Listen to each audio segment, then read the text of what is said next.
So what's wrong with him? What's wrong with him? Who wants to go first? Oh, he was already started. So what's wrong with now? Directed at me directly. Yeah. Yes. Make it a When was the direct last accusation. time that you took a client solely for the purpose of helping them?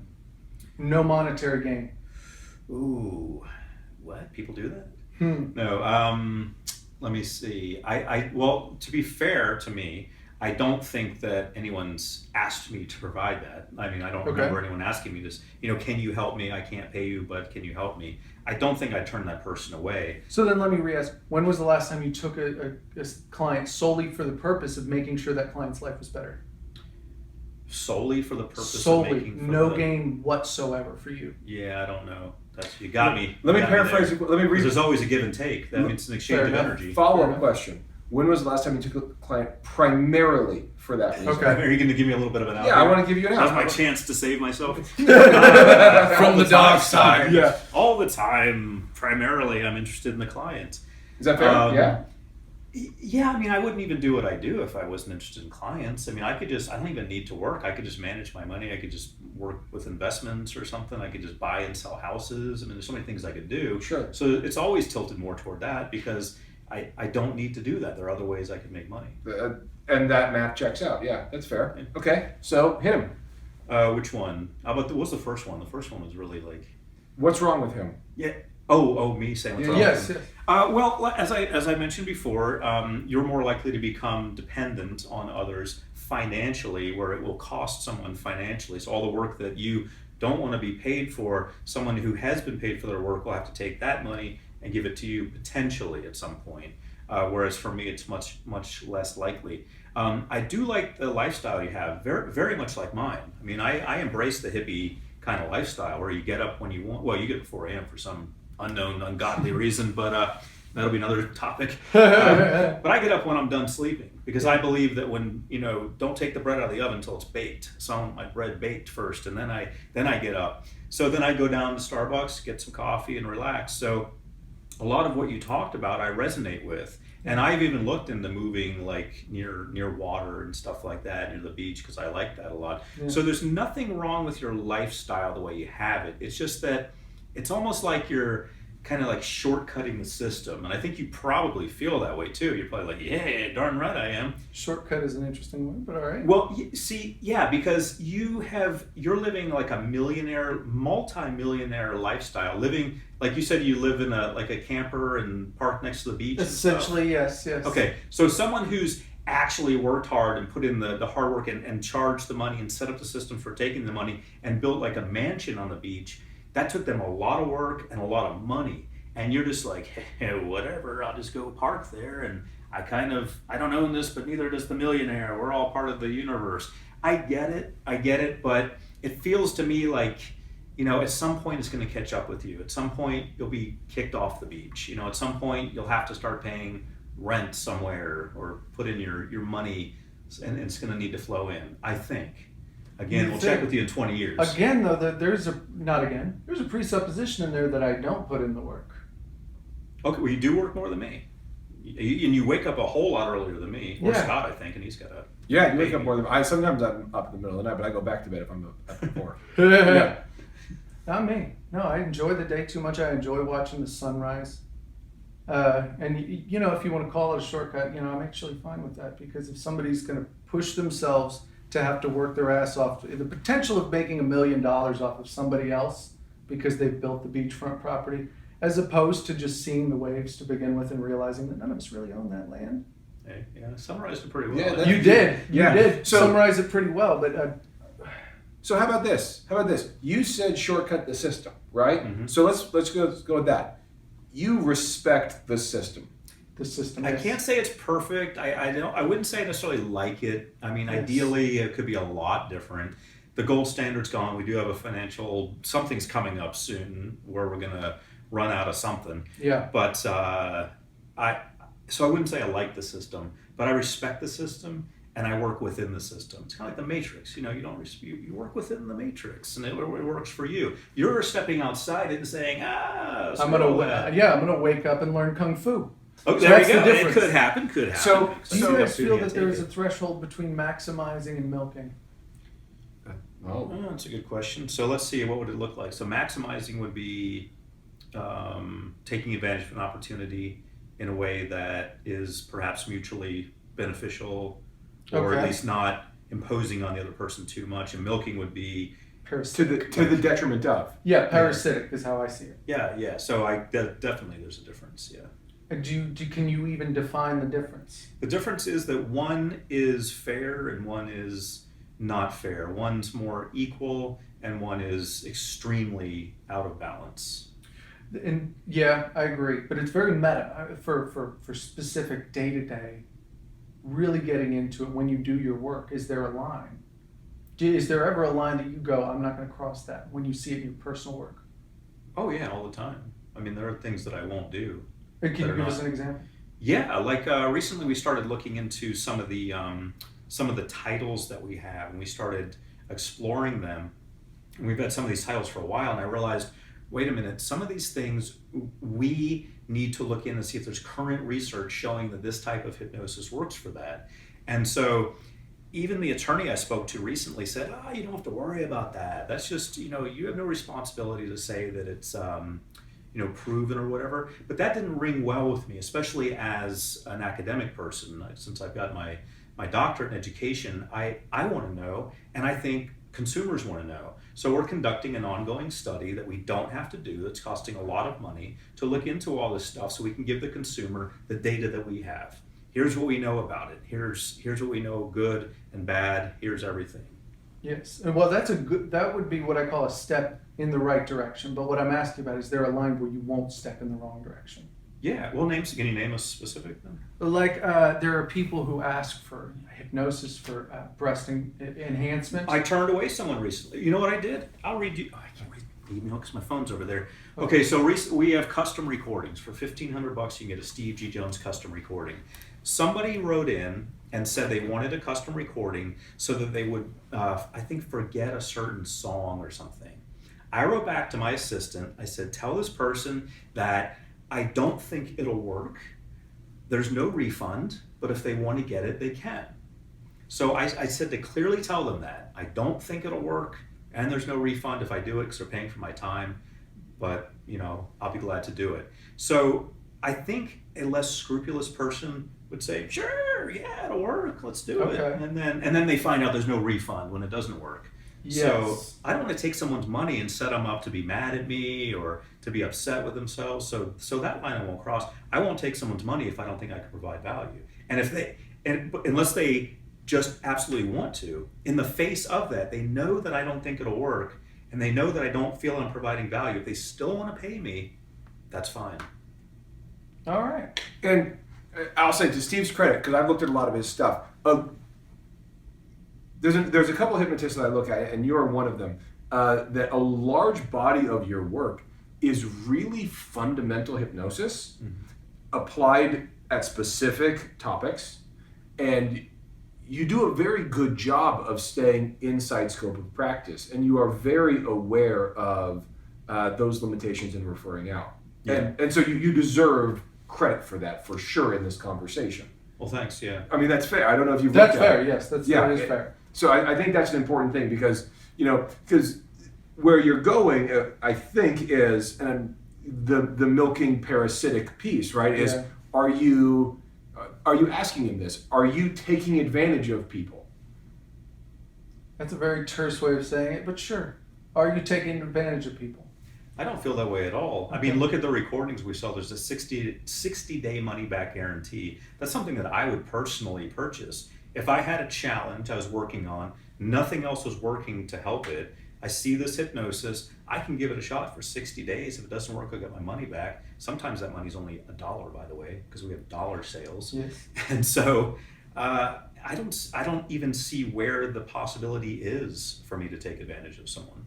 All right. So then here's where the possibility is. As I He's say. got it. I love that. Now we're getting good. This is a great All right. response. Go. So you provide a hell of a lot of recordings, Mhm. a hell of a lot of classes. Yep. Right. Now, if one takes a class, they can't call you up and personally get that interaction that makes sure that they're getting the value that they wanted to at the beginning out of it. They pay you for your time. Now, when someone pays me, they pay me for results. Do you ever feel that them paying you for your time over monetizes your skills? That them That- paying me for my time. For your time rather than their own results. Because what they want when they come to you to quit smoking is to quit smoking, not to pay you for your time. So where I see the opportunity to take advantage is you're raking in money without, maybe not without. Guaranteeing. No, there is the guarantee. There's the 60-day money back guarantee, but there isn't the interaction, the personal interaction. And that's where I feel if I'm going to a hypnotist, that's the thing that makes it that I'm not just going online and taking a course in how to feel better. For $25,000, you can have the personal Yeah. interaction with me. But if you want to reach a large audience and you want to help a lot of people, thousands and thousands of people, you've got to take yourself out of it. There's not enough time in the week to do all that. I saw countless sessions in a week, the hour-long MP3s. If I had to do that one-on-one for an hour with each person, there wouldn't be enough time in the week. So you guys are talking about wide versus deep, right? So Kind of, you're talking about a wide impact, and you're talking This about might be the priority that we were looking for. Maybe, This yeah. might- I You think want this to might- really get down with them in the trenches and The help experience for me is just as important. them. Okay. The interaction, the So is- mental intercourse is Is that selfish? Is Yes. that because you could help, because you're smart enough that you could make amazing recordings and partner with Steve and sell them to 1 million people? we could do that. You could do that. But would that be satisfying to you because you wouldn't be doing that mental intercourse that you just talked about? Is that selfish of you to avoid and rob the rest of us of? Yeah, and I'm fine with it. Okay. Because the selfish thing that I get is not parasitic. Because the selfish that I get is mutually beneficial to the people who choose to do business with me. Yeah, but what about me as a client? I miss out on more Adam because I'm in a different state. If I'm in a different state, I get to talk to Steve. If I'm in a different state, I can call him. I can buy 40 of his recordings, find the ones I like, and return 20 of them. Right? Yeah. If I'm in a different state, I get none of you. Is it fair of you to deprive the state of Ohio of your talents?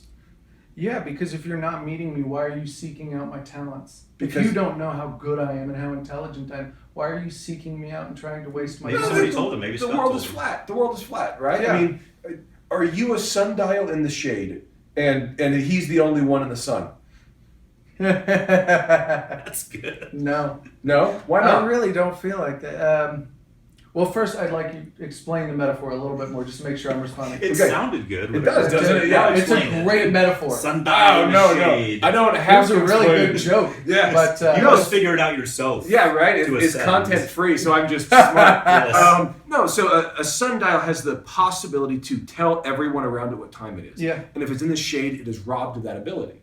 Yeah. Right? You have the ability to help a lot of people. Yeah. And if you are not helping the maximum number of people as wide a net as possible, isn't a percentage of you to everybody better than a large percentage of you to very few? No. Marcel Duchamp signed a toilet, and it became worth millions because of his one little signature. He didn't change anything else about it. It's the small things that you do can change the world. If you want to work forever to try and move a mountain, that's great. You can make the mountain move to you, though. But isn't that what Steve's doing? Isn't Steve making the mountain come to him through all his marketing? If the mountain is money. No, if the No, mountain is but- helping people, right? Because Helping the most people. I'm helping the few people, but in the way that's most meaningful to both of us. so defend that. Defend helping fewer people as a choice. Would you? Okay, so you're married. I am. Why don't you go out and marry every woman? No, because that's different. Because every woman would, if I was going to marry 10 women, right? Right. That would require an ongoing commitment of a lifetime to 10 people. Yeah. Do you think a client interaction is an ongoing commitment of a lifetime? It's an ongoing commitment as long as they need it. But how long? But there's an entirely different thing there, right? Yeah. So one is inherently transactional, about a goal and an achievement and a termination of sessions. Whereas I believe, a marriage should at least intend to be forever, Okay. and a commitment of a lifetime. Yes. So a client interaction, I think, is importantly different. But so really, defend why, and I'm not saying it's not, but I want Yeah. you to defend it. Yeah. Defend why you shouldn't be well known to as many people who need you, no matter where they are? Because I am not bred to be scraped over an entire bit of butter. So, but watch this. So, Steve has his recordings worldwide. You've probably sold I'm products all over that bread. You've sold products on every continent but Antarctica, probably. Yeah, we're working on that. We got the team working. By the way, Hypno Thoughts has been viewed on Antarctica. Oh, good. Yeah, well done. Yeah, Oh, really? Check that Oh off. yeah, we had some guy. I actually talked to him. He was. It was really interesting. I talked to him a couple times because he logged on like 12 times, and I was like, "Dude, what are you doing?" He's like, "I'm a researcher, but I'm interested in hypnosis." So we've hit Antarctica. So I nailed it. Congratulations. Yeah. Nice. Monetized nothing. No. But it made you feel good, right? it made me feel great. Yeah, actually, it's So fun. fuck monetizing it. No, but look at this. So Steve has helped people on every continent. And, Now, I feel good. and Okay. no, it's also fair. 100% of the people who bought your products have not been helped. I mean, not everyone who's bought your product has been helped. I want to say that right. I'm positive of that. Yeah. Yeah, good some rewarding. people have bought your product and not gotten it. 100% have not. No, I understood the way you said it, yeah. but it's better the second way. Yeah, it's much better than the second one. Right. So you don't have a 100% success rate, Right. and you don't claim to, and that's reasonable. Yeah, exactly. Right? Yep. But again, why didn't that help as many people? Yep. Right? Yep. So why is it okay for you to do it that way instead of make sure you're helping one person? And why is it okay for you not to? Because wide doesn't mean good impact.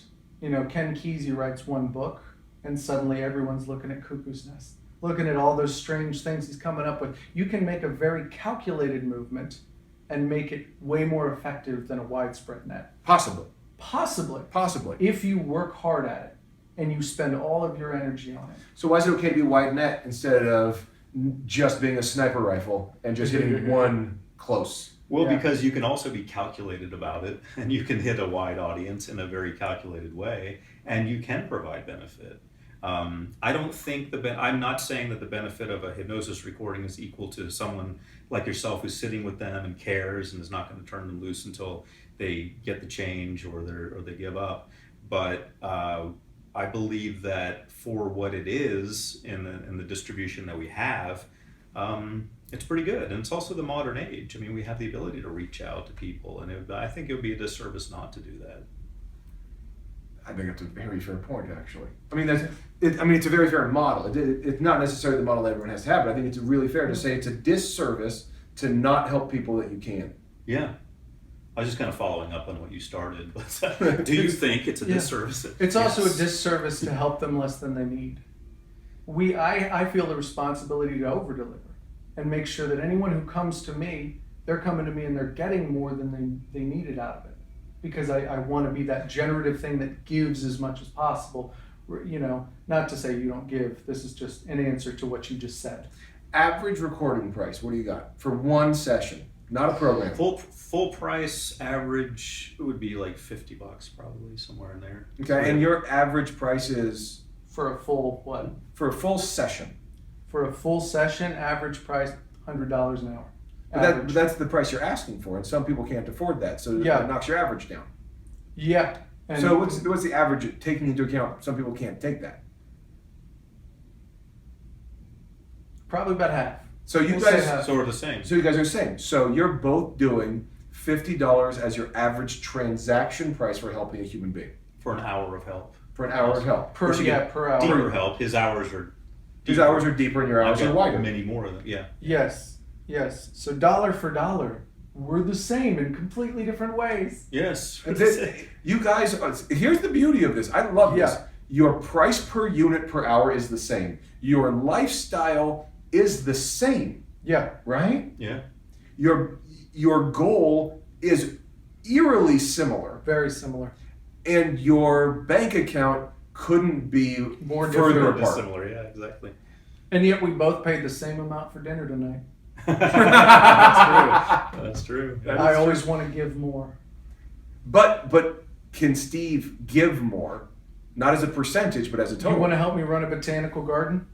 I do not. Okay. But I can. I I won't, but I can.